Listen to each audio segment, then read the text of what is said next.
আপনারা জানলেন যে এই আস্তাগফিরুল্লাহ পড়লে কি হয়? কে খুশি হয়? আল্লাহ। আরো জোরে বলেন আল্লাহ। আর জীবনে যা প্রয়োজন সব কে দিবেন? আল্লাহ। সন্তান হয় না, সেই সন্তানও কে দিবেন? আল্লাহ। আল্লাহ দিবে। কোনো বাবার দরবারে যায় না। আরে তোমার বাবাই তো কিছু জানে না, তো তুমি কি, তোমার বাবা তোমার কে দিবে?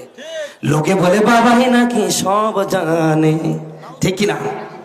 আমি বলি ভণ্ড বাবা কিছু জানে না, লোকে বলে বাবাই নাকি সব জানে।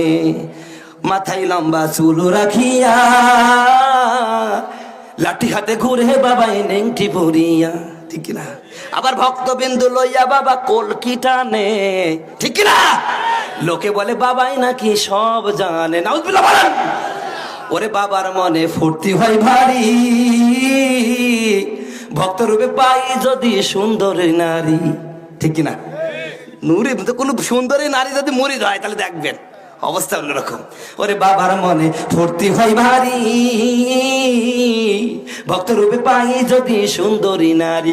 কিছু না দেনা করে বাবাই অতি গোপনে, লোকে বলে বাবাই নাকি সব জানে। জোরে বলেন নাউজুবিল্লাহ।